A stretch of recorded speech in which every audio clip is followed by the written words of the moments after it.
can you, Dr. Asare, let us know what the clinical definition of myopia is? What is myopia? Thank you, Joyce, and thanks for having me on the show.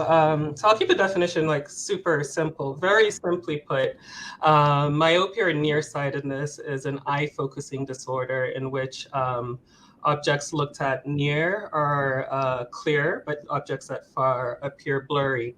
And this is for the large part due to the eyeball being a lot longer than it should.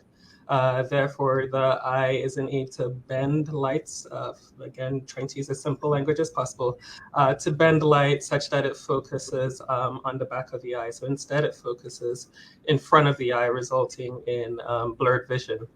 And myopia is one of three main refractive error conditions, the other two being astigmatism and hyperopia or farsightedness. And I'll just go a little bit further to talk about the prevalence.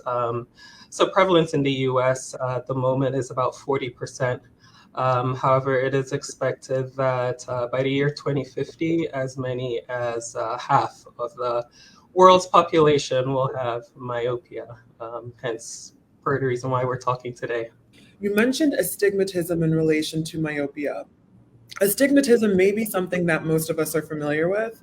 And by most of us, I'm going to speak for myself because I do have astigmatism in both of my eyes. So now, is astigmatism part and parcel of myopia, or are those separate? They just function similarly?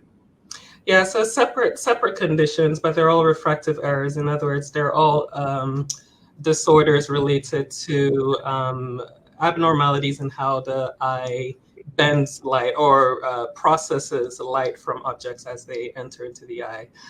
So with regards to astigmatism, it's more about the curvature of the eye, so the cornea of the eye, which is the part that covers the iris or the colored parts of our eye, it not being perfectly spherical, resulting in essence, in terms of an individual, just blurred vision. It can be near or far, just trouble with looking at some kinds of letters.